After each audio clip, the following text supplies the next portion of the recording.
So I'm Don Walker. I'm Communications Director for Brevard County Government. I also do public information for emergency management.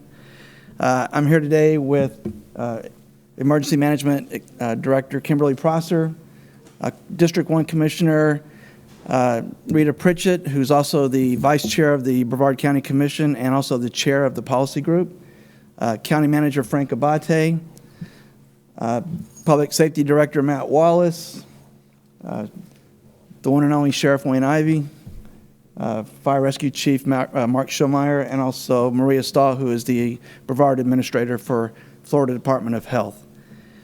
In response to the Safer at Home executive order from Florida Governor Ron DeSantis, Brevard County's policy group adopted on April 2nd an order limiting tourism and leisure visits to Brevard County. That action was taken in an effort to minimize the spread of the COVID-19 virus. The order limits to non-tourism only related purposes those who can rent or lodge at Brevard County hotels, motels, timeshares, campgrounds, recreational vehicle parks, marinas, and other short-term rentals. Those eligible under the order include members of the military, first responders, healthcare workers, construction workers engaged in projects in Brevard County, or others working in formal business in the county. The Board of County Commissioners asked the policy group to revisit that order and provide a self-certification procedure and to ensure victims of domestic violence could obtain lodging without disclosure of their specific issues. Today, the policy group, working together in harmony with the Board of County Commissioners and all local government entities, amended that order to require lodgers to provide a letter from their employer indicating the stay is work-related, or a doctor's note justifying the need for the lodger to shelter in place, or alternatively, and under the revised order, sign a self-certification form at check-in to a lodging or rental establishment. Eligible purposes for lodging or renting have also been specifically detailed and include victims of domestic violence or abuse, persons sheltering in Brevard County for whom staying in a hotel is medically necessary, which includes persons caring for a loved one, persons sheltering in Brevard County who must vacate their Brevard County homes due to fire, natural disaster, or remodeling of a Brevard County residence under construction, persons sheltering in place in Brevard County who need to continue sheltering in Brevard County, and persons who are medical or healthcare providers sheltering or living in Brevard County as of April 1st, which is when the governor's order went into effect, to provide bona fide health or medical care assistance to the citizens of Brevard County. These provisions will remain in effect until April 30th, until the governor's executive order expires, or until the governor's executive order expires. Lodging establishments will be required to provide, upon request, copies of any essential purpose verification documentation and accompanying records and receipts. Any lodger violating provisions of this order can be charged with a second-degree misdemeanor. The Commission and the Policy Group also voted unanimously on the framework for non-congregate sheltering. While we do not currently have the need for non-congregate sheltering, this framework is required in the event sheltering is needed for reimbursement from FEMA. The preferred sheltering option for any individual who either tests positive for COVID-19 or needs to self-isolate or quarantine will be for them to do so in their primary residence. However, it is understood that there will be individuals such as first responders, healthcare workers, the homeless, or others, perhaps displaced as a direct result of the pandemic, where that option of isolating or quarantining in a primary residence is not feasible. If the need becomes apparent, Brevard County will work with governmental, nonprofit, and private sector partners to implement non-congregate sheltering. I'm going to turn it over now for an update on the pandemic in Brevard County to Maria Stahl.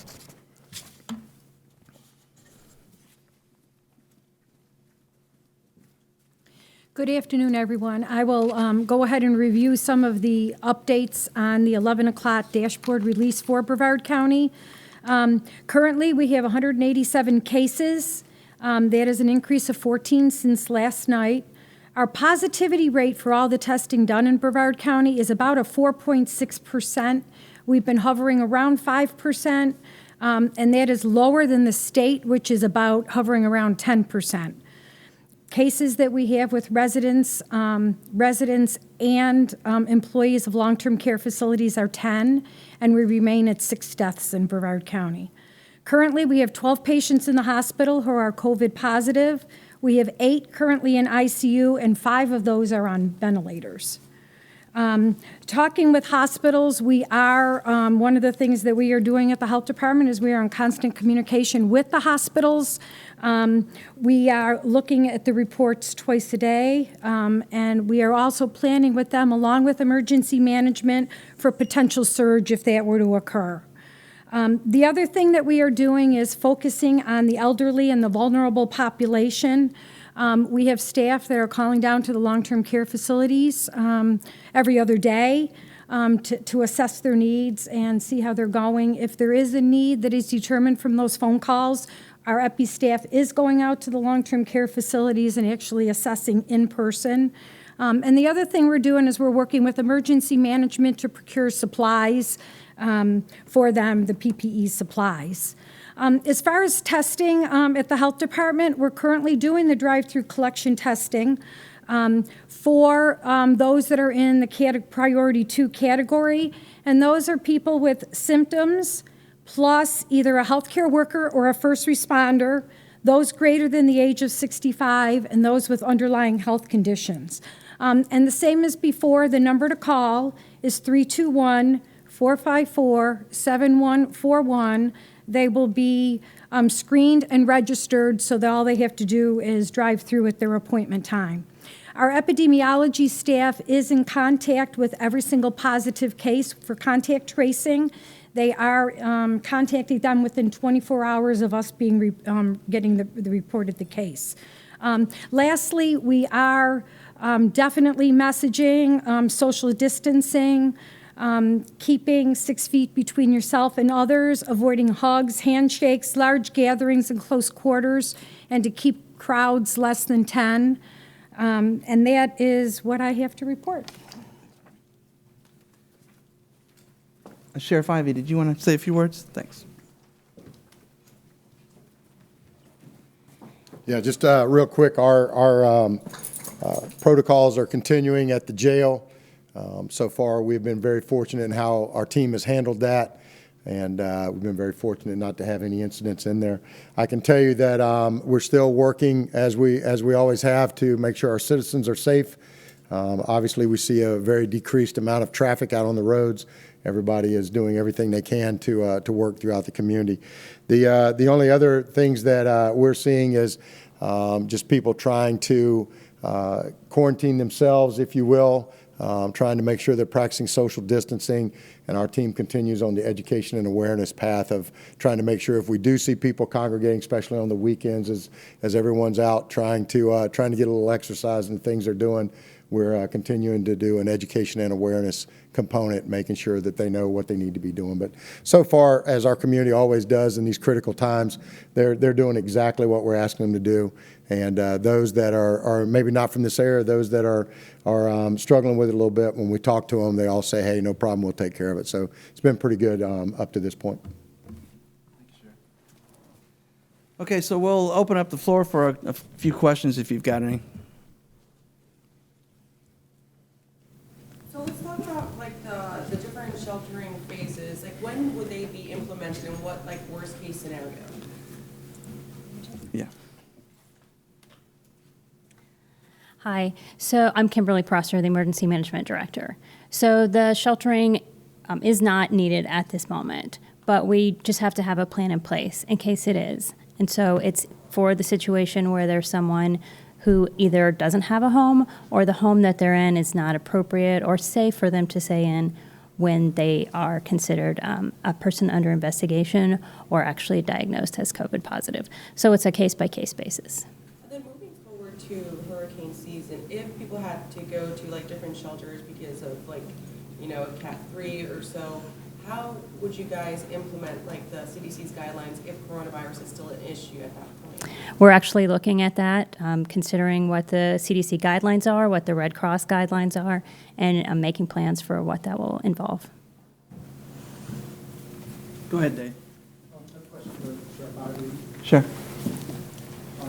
Related to the proposal to put in place related to the hotel enforcement, can you explain how the sheriff's office and city police would be enforcing that? And also how you're enforcing the other measures that you put in place? Yeah, so essentially, as we always do, working with our partners, in this case, the hoteliers, they're actually our first line of defense out there for us right now. So if they see something that stands out to them, our team's going over, responding, looking into it, making sure that the people are doing what they're supposed to be. If they're not supposed to be here, we're going to deal with that and address it. But for the most part, we haven't had any problems. For the most part, it's been a lot of our hotels throughout the county are closed. They have so few customers or so few people staying at their hotels. They've actually closed the hotels down. So, but as usual, they're working with us. And I know that same thing is with our local police departments as well. As far as the sandbars and the areas where voters aren't supposed to go, do you have any issues with that? For the most part, no, Dave. I will tell you that FWC's been working with us quite a bit on some of the state-maintained property. But for the most part, we've had, when we do see someone congregating, we've gone and talked to them and asked them to be mindful of what everybody in this community and everybody in this country and, quite frankly, everybody in this world is trying to accomplish right now of eradicating this, and to practice their social distancing and do things right. A lot of times, we'll see a group that's together and it's a family that all came there together in the same vehicle, and we talk to them and find out what's going on. Sid, did you have a question? Okay. I have a question for the commissioner. True or false? Yes, sir. So this is your first rodeo on the policy committee, and I wonder what you think of the decision that y'all reached, because you made some very poignant comments. I guess it was a couple of days ago about this dilemma with the hotels and what guests should do when they check in, and there was some conversation about if a woman is in a domestic violence situation, and your comments have really resonated with a lot of people. So I wonder what you make of the conclusion that you all have arrived at. I think we came to a good conclusion, because if somebody's in that type of a situation now, they're not going to have to do anything that's going to make them uncomfortable, and they're going to feel safe. I must say, where we're at right now with the commission and the policy group coming together and really bantering these items, I think we're coming to some better paths moving forward for the community. And I really love what we have going on right now, and I feel it's going to benefit our community greatly. So I love all the people here. I love the sheriff, the policy board, the commission's doing wonderful, and I think we're in a really good place right now to make good decisions. So when someone checks in, what do they have to do? Like what steps do you have to clear in order to get a room? Okay, I will tell you, but I'm going to let somebody who designed it come up and tell you a little bit better with it. But I know we have 3 boxes they can check off so that we're able to protect privacy. And Dawn, do you want to come up and? Yeah, it's business purposes, private, and what was the? Medical. Yeah, medical purposes. I've got the details on that I can provide you afterward. It's kind of an extensive, who all's eligible. I mentioned some of it here, but we've got some more in-depth information on that I can provide afterward. So the person checks that at sign-in when they get to the actual hotel property? Yeah, so as I mentioned, you can either bring a note if you're from an employer or a doctor's note, or you'll do the self-certification, which you will check a box which indicates your purposes for being there. Okay. What if the hotel wants you to provide that before you check in? Are they within their right to do that? Like, in other words, if I call to make a reservation, say, well, we want you to fax it or email it, is that? Yeah, it's at check-in. Yeah, it's when you check into the hotel. They have the form they'll give you when you check in. Okay, so a hotel should not be telling a person, like, if I'm trying to make the reservation by phone, it's not a prerequisite before you check in, it happens at check-in? Well, I mean, it's a private business, so if they want to do it that way, I don't think anyone's going to stop them. But I mean, Yeah, there's nothing. There's nothing that precludes them from asking for it ahead of time or from making the customer aware that information is going to be needed at that time. So there's nothing that stops them from doing that. I would think most people at this time, if they're traveling during this very difficult and critical time, they're probably going to want to do everything ahead of time to make sure they don't get knocked out, being able to have a room and stuff. And then when they do this, if they're falsifying it, it's under the risk of perjury, right? If they falsify the disclaimer, I think that was the final, actually, we changed that. That was, yes, it's a second-degree misdemeanor is what the charge would be.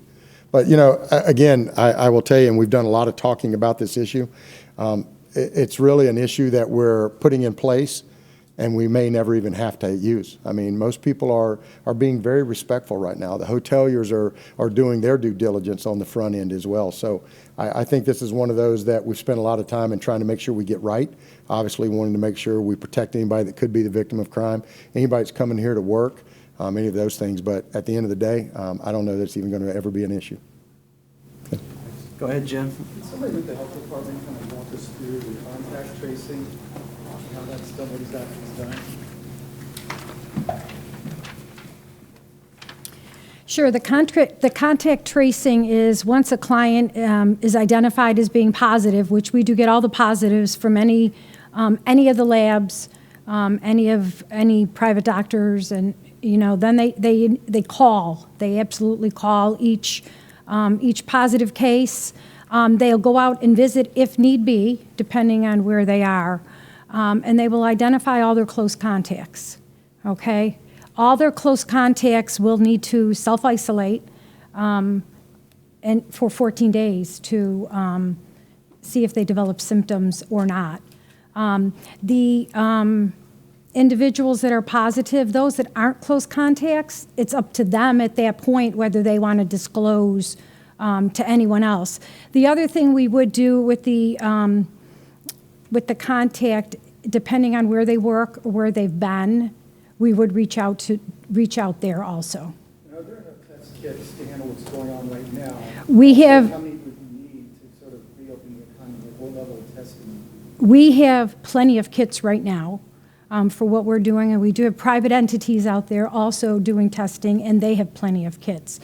As to how many tests would need to be done to reopen, that's really an unknown, and that would be more at the state level that really would be looking at everything going on in our state. Ma'am, will you comment on what happened yesterday with the inconclusive or? Right. What I can say, we had a sharp rise of inconclusives report out.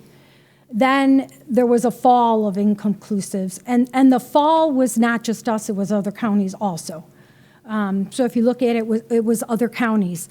And what happened, we noticed the jump up and we said, what in the world is going on? So we did look and identified what potentially could be the issue, and we did pass it up to the Bureau of Epidemiology in Tallahassee, who looked at it really at a broader perspective because it wasn't just our county. So when they looked at it, and they are still investigating it. They truly are still investigating it. But the sharp fall was related to maybe some coding issues that were going on from the lab end. Okay?